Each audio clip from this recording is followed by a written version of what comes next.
In a job interview, a lot of people may be thinking that, wake me up when it's over. Do you communicate well with coworkers? If not, you're not alone. Apparently, more people are lacking communication and interpersonal skills in the workplace.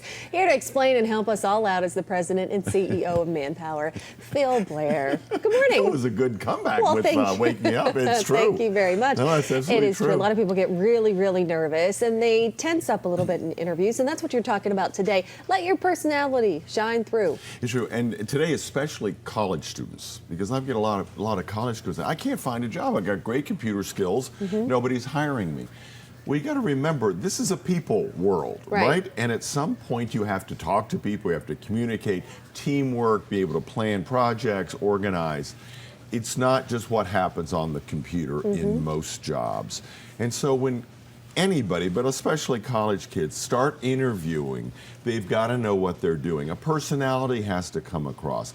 A work with customers, a customer service feeling. And that's what we miss seeing. Right. It's not, I don't doubt that they can do it, they just don't know how to talk about it. Because a lot of people forget how to socialize because they're doing this the whole time, texting. That's exactly right. You text people, you don't pick up the phone and call them and have interactions. Well, in the business world, you do have personal interactions. And so it's a segue that especially college kids need to understand how to make to let their personality come out. And an interview is typically the first example of that. And so we've got to work on that skill. So how do we properly prepare for an interview? Role play, but realize when you're starting to text somebody, how about let's call them, or let's go down the hall and talk to them. It's so endearing. It really is. Which is so crazy to say these days. Like, it's so endearing that he picked up the phone and he called me. What have we come to? But it's a rarity. You're so used to getting text messages. It is, and we've got to get in the habit of doing it. We've got to be comfortable doing it. We've got to let our personality come out, because by the time you get to an interview, you've got the skills, you've got the education, you've got all the things on paper that you need. I want to see if I like you as a person. How important is that? Say they have all of these skills, everything that you're looking for, but they're really introverted and shy and they don't give you much in the interview.